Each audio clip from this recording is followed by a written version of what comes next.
Monday. Good evening. Welcome. Hey, it's Monday night, and that means it's time for... Let's talk about... It is time for Let's Talk About, and... Oh, I'm glaring a lot today. Anyway, it is time to talk about Let's Talk About. Every Monday night we are here. Kim is a certified clinical aromatherapist. I'm just certified, and it's good to have you here. We talk about important stuff and interesting stuff, and tonight is no exception. We're going to be talking about where you can put essential oils on your body. Yep. Big toe. So where do you put essential oils on your body? Comment below. Although we might get some interesting responses from Jeremy's students. If you're a student, I don't want your comments. All right. It's always interesting on our YouTube channel. On that note, yes, they come up with some very creative ideas. I'm sure they can think of some really interesting places to put essential oils. Yeah. Maybe in the kitchen. So, do you put them on your head, on your hands, on your feet, on your legs, your chest, yes, on your chakras, all of the above, on your belly button? Yes. We're going to talk about why, where you would choose, how you would do it, and why, okay? What are we saying? Quick. Let's talk about all the places you can put Let's the talk oils on your about body. all the places you can put the oils on your body. Oh, that's a mouthful. How cold is it today? Is everyone cold? Where you put oils on your body. Oh, what? Where you put oils on your body. You forget. La la la la la. Where you put oils on your body. Oh, sorry. That totally got away from me. Alright, so I often see really weird things on Facebook, or I hear really weird things like people telling people to put oregano in their child's belly button and things like that. So today we're going to talk all about where you can and where you shouldn't, and how you should and how you shouldn't put oils on your body. So... is that as a punishment? That's why they're putting that's it what I was thinking. We'll have to try that when the girls are naughty. Yeah. So the first thing is that let's start at the feet and work our way up, okay? Good call. So the thing about the feet is that if you've ever had reflexology or acupuncture, then you would know that there are all different kinds of receptor sites or points all over your body that if you stimulate them, it has a response somewhere else in your body, okay?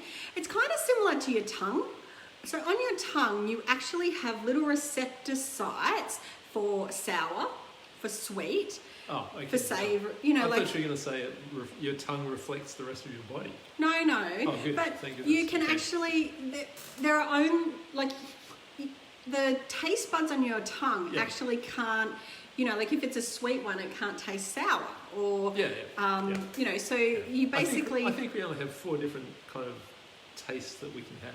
Well, there's another one, that edamame or whatever it's called. No, that's not what it's called. That's the bean. Yeah, anyway, whatever the other one is. If you know what the other one is. Yeah.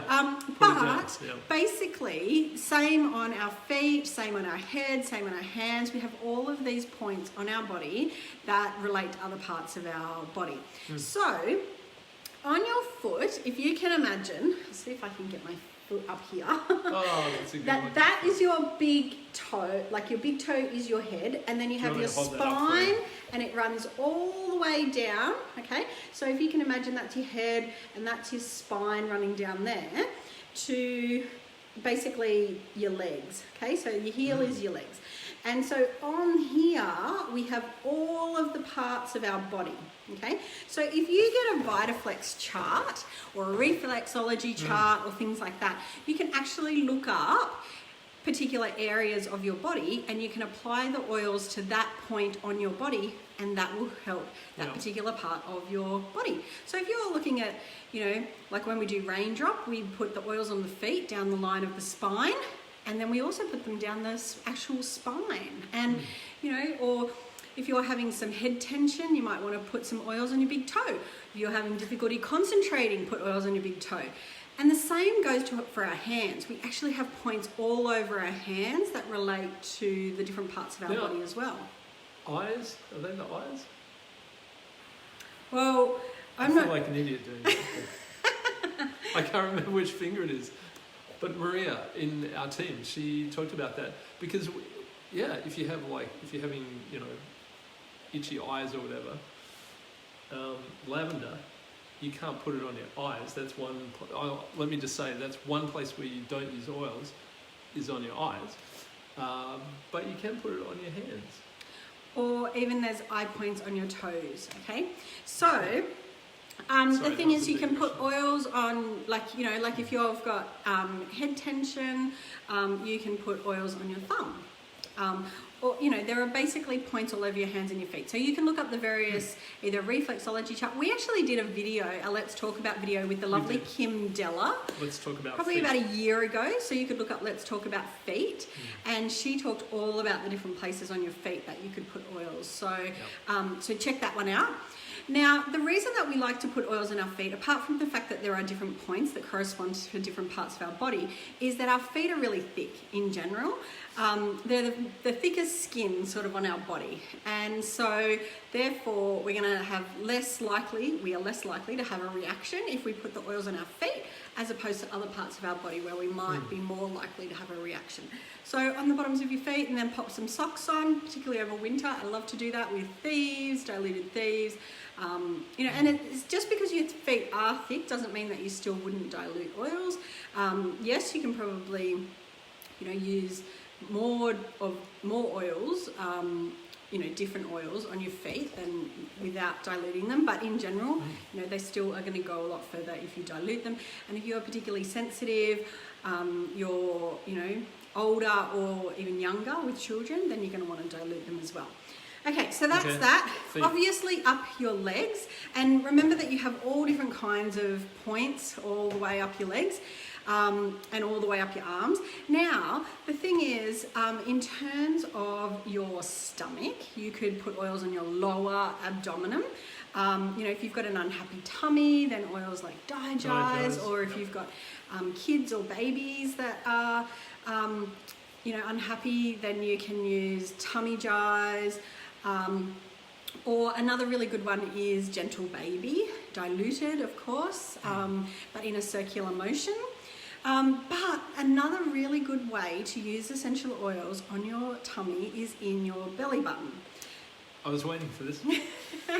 So the thing is that, obviously in our belly button, that was where our, where we're attached to our mother. And so when the umbilical cord shrivels up and dies, then people believe that the belly button is no longer useful and it is just, either an innie or an outie, and there's no actual real use for it. But the thing is that, when you put essential oils in there, people you can go online, you can find lots and lots of people who swear by this technique about putting oils in their belly button. Now, the thing is, you don't want to be going and putting something hot like oregano or lemongrass, and especially before. Once it gets in, it's not going to get out again. Yeah, it really does burn and it's hard to get out. Yeah. So, like anything, if you have a reaction anywhere on your body, then you want to make sure you use an oil. So first off, obviously diluting oils in the first place. And if you're new to using oils in your belly button, then dilute first. There are two ways you can dilute. You can either put a drop of a carrier oil like V6, this is Young Living's carrier oil, into your belly button and then drop the oil in. So some great oils to use, like say you're having difficulty sleeping, you might use some lavender and some cedarwood. So some carrier oil and then some lavender and some cedarwood. Now, depending on how much your skin absorbs the oil, you might want to make sure that it's all rubbed in and diluted before you roll over. Like if you're, like I sleep on my side, so I have to make sure that it's all diluted or got sucked in to my skin. Is that what that noise was? Yeah, sucked in before. Do you want to hear a gross story? Well, it's a gross story with a happy ending. Okay. So, I don't know about you out there, but does anyone find that sometimes their belly button gets a little bit smelly? Because we don't really go there very often, do we? So I discovered one day my belly button was itchy, and so I explored that with my finger, and sure enough, it was terrible. And I think it was infected, and anyway. So the upshot of that was I thought, what can I do? And I thought, guess which oil I used? Neat oil. Second World War. Lemon. Nope. I Tea used tree. tea tree. Yeah, tea tree was awesome for it. So a couple of drops of tea tree, just and rubbed it in, and I did that for a few days, and my belly button is sweet. No longer smelly. I told you it had a happy ending. Good. Anyway, if the thing about people who have reactions to oils anywhere, and this doesn't matter whether you have it on your feet, whether you have it in your belly button, whether you have it on your face, whether you have it on your arms, wherever you have a reaction, there can be two reasons. One of which is that you're allergic to essential oils, and if you want to learn more about that, we also have another video. This is kind of like cross promotion tonight, but we have a video specifically on let's talk about can you be allergic to essential oils, and you can. You have what's called a histamine response.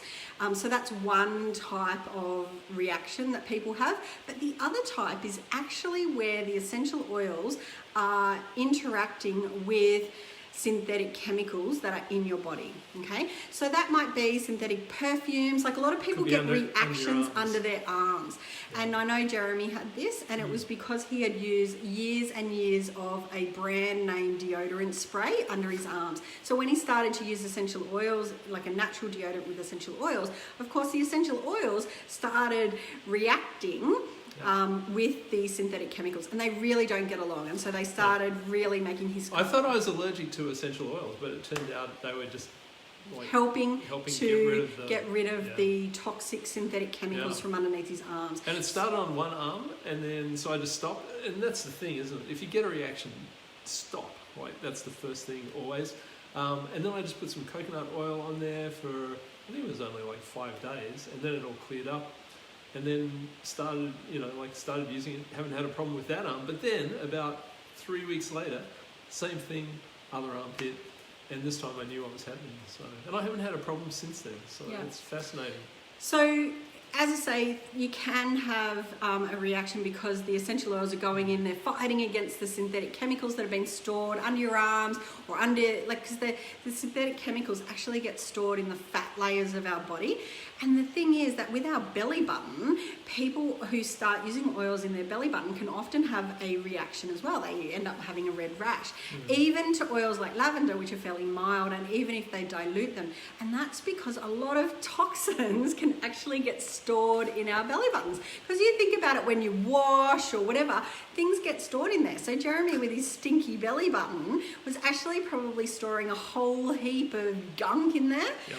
And the other thing is that if you wear polyester clothing, like my mum always told me when I was growing up, if you don't want a stinky VV, then you wear cotton underwear, okay? So the same's true for your body. If you wear synthetic clothes and they're rubbing on that area, that's why people get lint or belly button fluff build up, and it's from their synthetic clothes. And imagine if the oils are then reacting with those synthetic clothes that are the minute fibers that are stored in there. So clean your belly button out, whether you have like Jeremy with using his tea tree and your finger, or maybe you want to use some Thieves hand sanitizer or some Thieves mouthwash or something. But anyway, give your belly button a good clean out, and then you might find that you don't have such a, you don't have a reaction. And as Jeremy mentioned before, if you do have a reaction, always dilute, and use some coconut oil for a few days until it calms down. If you've just joined us, we are talking about more than oils in the belly button.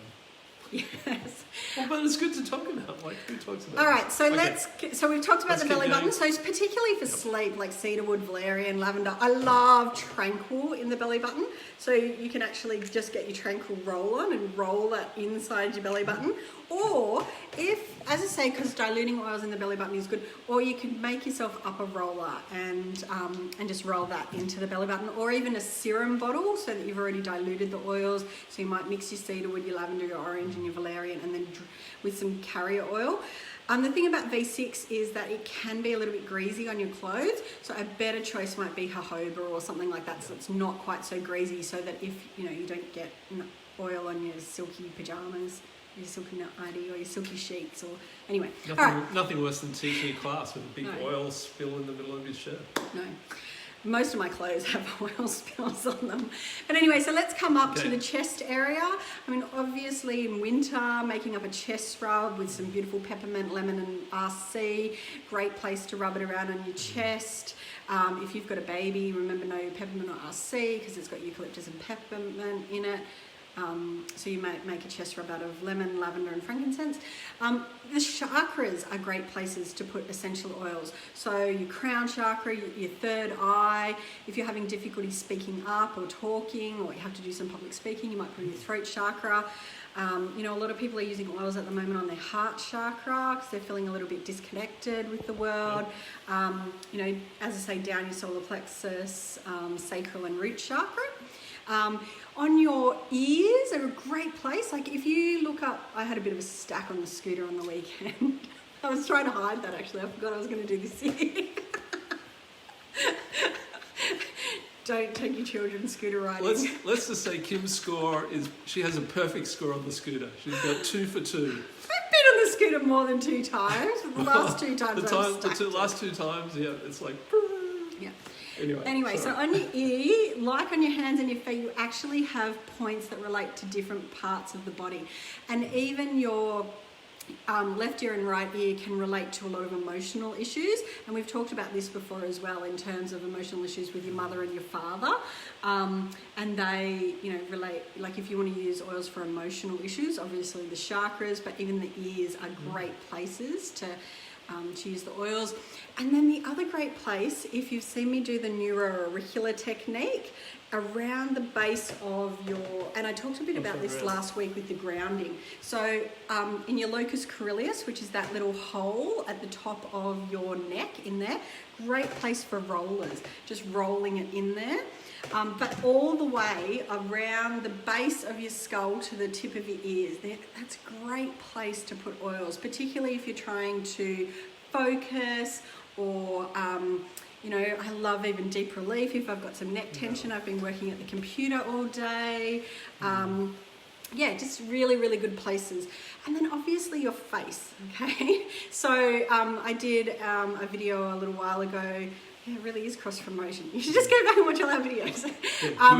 On the lymphatic massage that we did. And it's a facial massage.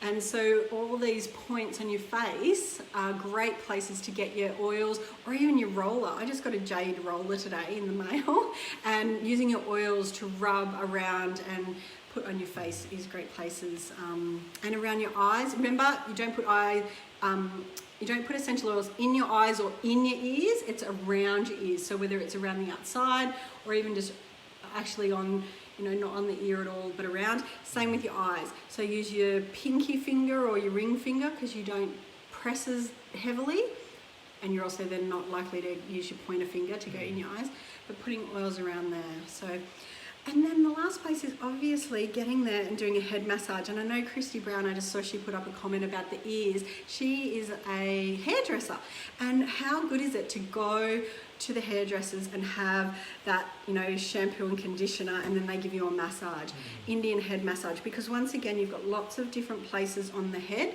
so you can get some oils and, you know, put them onto your hands and then, you know, do that massaging technique. Jeremy loves that. To stimulate different parts of your body through your head. It's amazing. You have so many different receptor sites for other parts of your body, on your head, on your hands, on your ears, and on your feet. So, you know, give someone that you love a foot massage today, and it will benefit their whole body. And the other thing about it too, it's not just benefiting on the outside, because the amazing thing about the oils is if you use them on your body, then they're getting into your body as well, aren't they? And doing all kinds of good things there. So. And the thing about oils is that most of them, I mean, you're going to put on the site itself, okay? So if you've got a sore muscle in this arm, you're probably going to put Panaway or Deep Relief or something directly on the site. But, you know, I often have people come to me and they might have some plaster or a sling or something on their arm, and they can't put it directly on the site. So you can do actually what we call mirroring, which is where if this is the muscle that's tight, then you can put it on, and you can't get to it, then you put it on this arm, or, you know, the opposite side of the body. But even just putting it around there, because remember that oils are what we call transdermal. So where we put them on the body, they can actually travel through our bloodstream to where they're needed. needed. And that's why I love oils like Progessence Phyto Plus, because I literally put that where I've got a lot of capillaries and veins and arteries and all that kind of stuff. As you can see though, you probably can't because it's a bit shiny with the lights, but you can see your veins and stuff in there. So I just put the drops on my inner arms, rub them together, and the oils travel to where I need them in the body. So at the end of the day, put them where you like to put them, and they'll travel to where they need to go. That's awesome. And that's it. They are so cool, aren't they, really? Yeah, so many great ways you can use them. Alrighty, well, we'd love to hear how you use oils. We always love to hear from people. It makes our day when we read people's comments. And also, if you have questions, that was the other thing. If you have questions or topics that you'd like us to talk about, we would love to know that. We love to get your feedback and turn this into a conversation. So, and we hope to have a special guest next week talking about a new product. So let's see what happens. We're hoping. Yeah. All right, that's it from us. Very good. Bye, guys. See ya.